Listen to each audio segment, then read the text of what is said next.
You're listening to the L.I.F podcast with Pat. Good morning, good afternoon, and good evening, and welcome to the first official episode of the L.I.F podcast with Pat. I'd like to thank all of you that are tuned in and joining me today. I'm definitely excited about this, and this episode is going to be an introductory episode, basically introducing, the podcast itself, kind of explaining what type of content I'm going to be bringing to you guys. Maybe answer some questions about what does L.I.F mean. Why did you choose this name? Why did you choose L.I.F? What does it mean to you? Who's Patrick Richard? For any of you people that don't even know who I am, who is Patrick Richard? Who's the guy that we even listening to? So I definitely, I'm excited to give you inside scoops and behind the scenes type information on my career. I'm an 8-year pro professional basketball player overseas. So I definitely have quite a few stories and a lot of information that I can actually provide you, an insight that I can provide you on things that I've been through. So first things first, let's get right into it. Now, what does L.I.F mean? L.I.F, of course, it means let it fly. That's the name of the podcast. But what does L.I.F and let it fly mean to you? So, for me,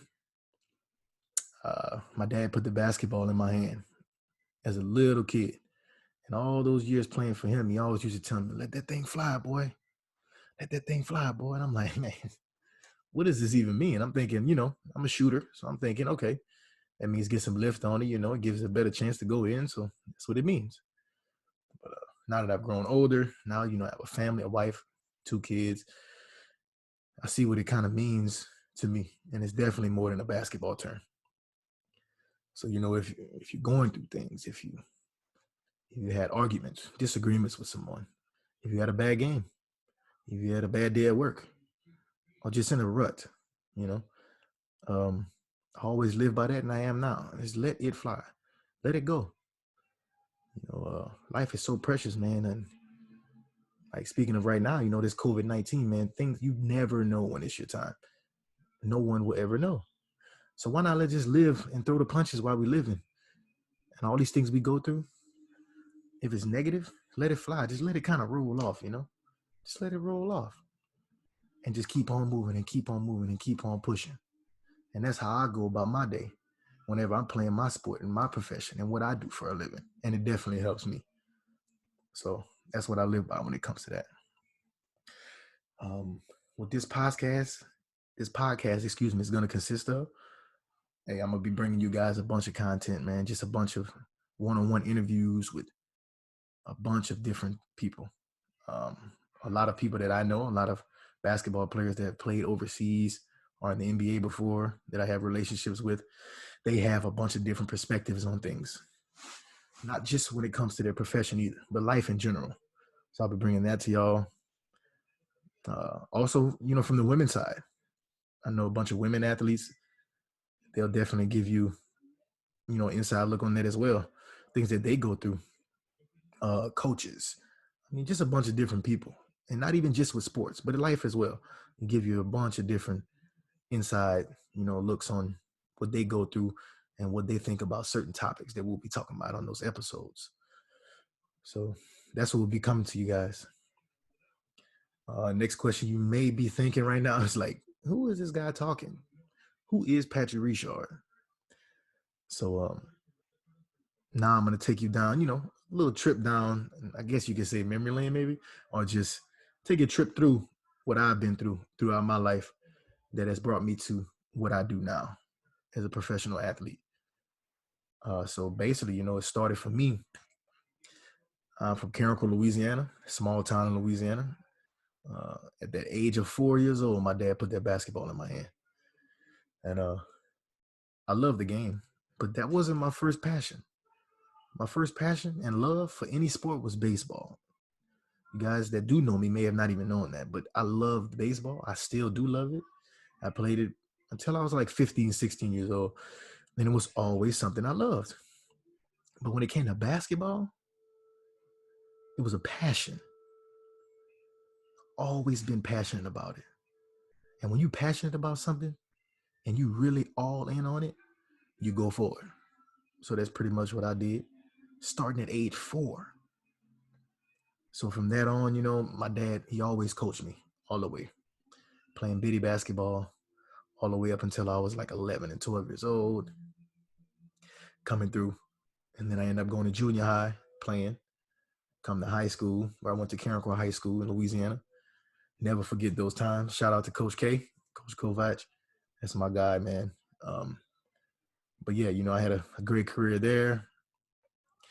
And when it came to, colleges, man, first of all, I was not really highly recruited at all.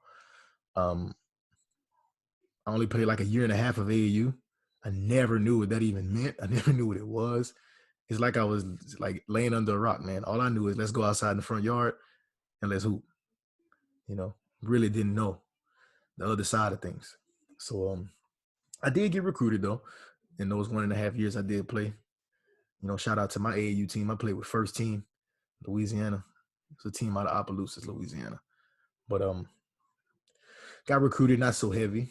Pretty much all the schools that recruited me were mid-major schools. Had a couple offers. Of course, AAU is much different than it is now. Now it's, oh yeah, if you don't play EYBL, I mean, or you don't play on some of these circuits, I mean, these coaches not even going to see you. So at that time, it was, hey, you get to nationals, man, they're going to all see you. Go to nationals on Orlando, man, it's big time. So I was able to play in front of some coaches, and get seen. And my luck, I had a couple offers. Bradley University was one, Nicholls State University, Southeastern University, Northwestern State, all these schools, in Louisiana, mid-major schools from the Southland Conference. And then the school McNeese State University came up. And I never had heard of McNeese State. I don't know how, knowing the great Joe Dumars played there, man, I never knew where McNeese State was. And it was only like an hour and 10 to 20 minutes away from home. I never knew. So, I mean, I go visit, and then instantly I just fell in love with the place. Fell in love with the coaches, Coach Dave Simmons, Coach, Dumars, and Coach Welsh, and Coach Pat. At that time, Coach Markham was with us, TJ Markham. I just fell in love with the place. So before my senior season even started, I signed with those guys.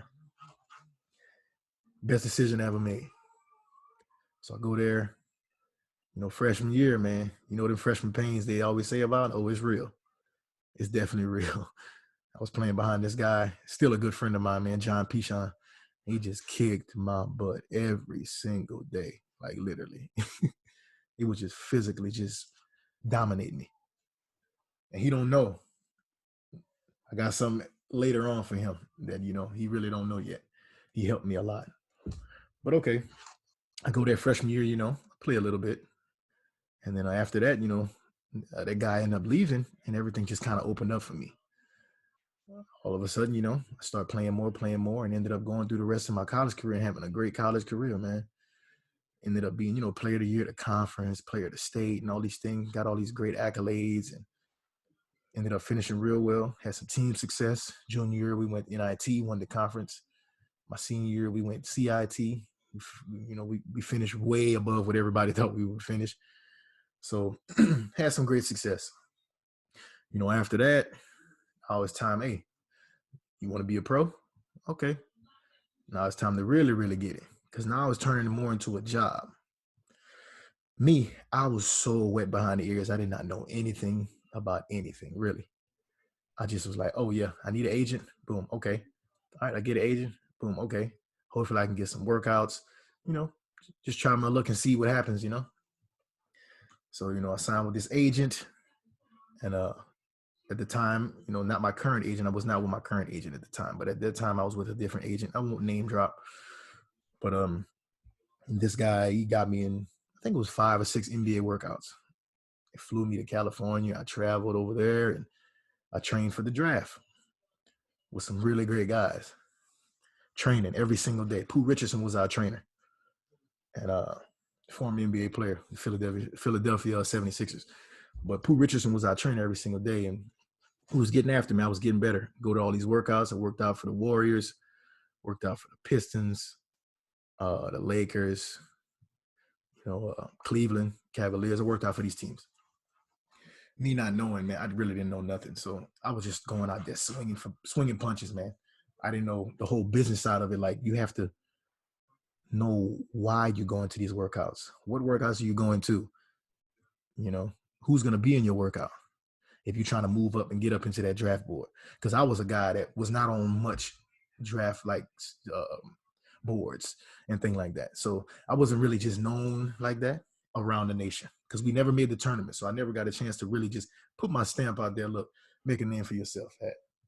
So I go to all these places. Boom, draft night comes. I don't get drafted. That's fine by me. That was okay. So now Summer League is coming up. Options. I had two options. I could either go the Detroit Pistons, who I felt, I guess, a little bit more comfortable with because Joe Dumars was there. You know, he was an ex-alum. I mean, not a favor or anything, but, you know, I go there. At least I kind of know somebody. And he's a head man up in the front office almost. So I'm like, okay, either there or I had an opportunity to go play with the Lakers in Summer League. Now, if I would have known what I know now then, I probably would have went to the Lakers because, you see, this Detroit team, they drafted Kim English, who's a guy out of Missouri. He was a 2-guard. And they drafted Chris Middleton, who is now all-star, NBA player with the Milwaukee Bucks. Now, you had these guys at my position. Now, I don't know no better. But as an agent, you should know these things. And you should definitely tell your players these things. So, obviously, my agent didn't do that. I went with Detroit. If I would have went Lakers, may have had a better chance to possibly get in training camp or something, make the team. Cool. All that happens, go to Detroit, play Summer League with those guys. Finish up. Did pretty decent. With Summer League, man, it's give or take, man. You might play. You might not play. You got two guys that's gotten drafted by this team in your position. 9 times out of 10, you're not going to play.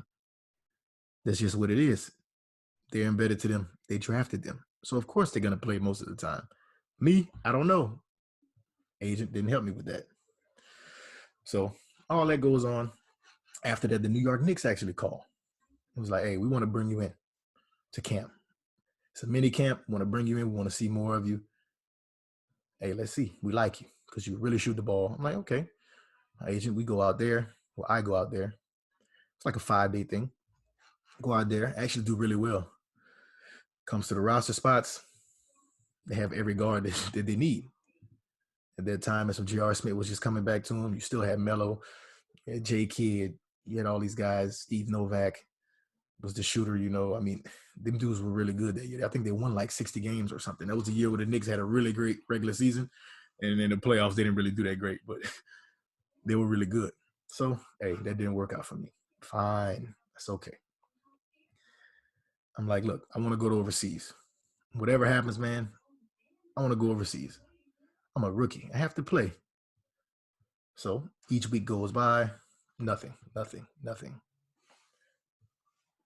He said, you know what? Let's try this G League. It's now the G League. Let's try the D League. Like, okay, let's try the D League then. Let's try the D League. Go there, boom. Training camp, doing really well. Get hurt. Once that happens, it's a wrap. It's pretty much a wrap. Get cut by those guys. Now it's really a danger time. Rookie, haven't played nowhere overseas. I'm waiting and waiting. It's going into December. For all these people that don't know, December is their time overseas where teams are making changes, possibly December and January. Teams making changes. Teams trying to still figure out, hey, we might need another player to come in here and help this team to either make the playoffs or to save relegation.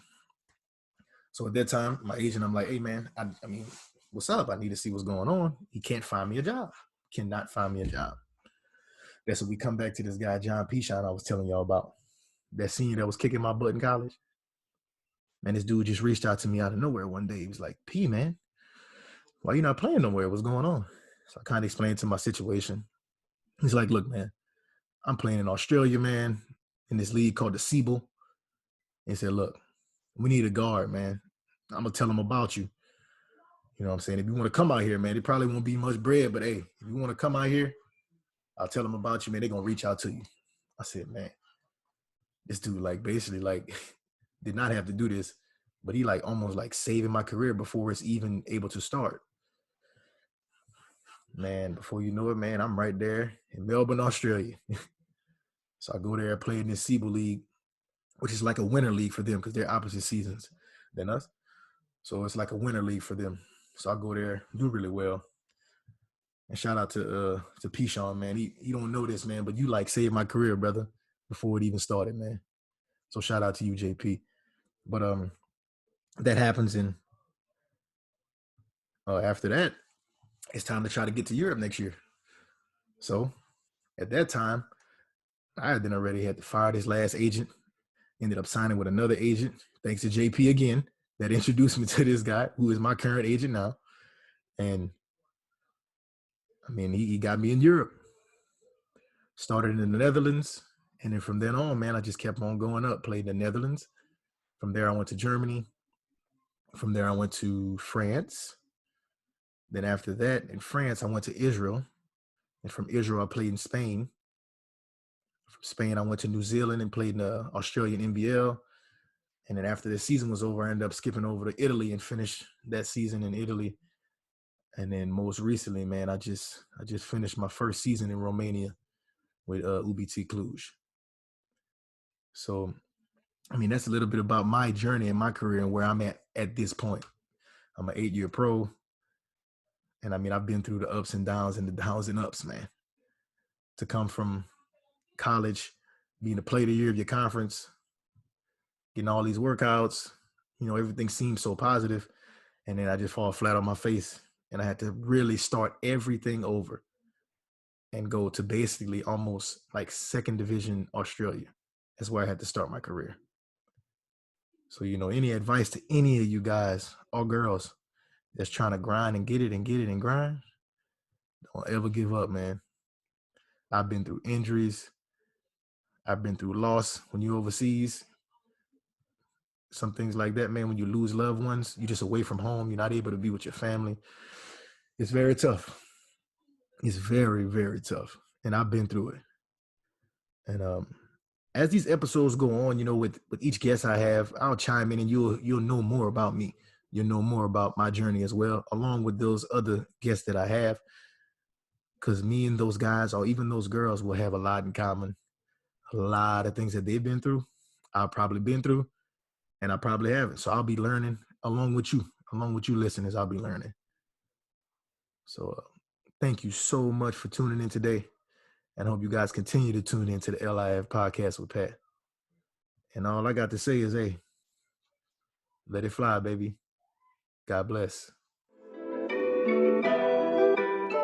You're listening to the L.I.F podcast with Pat.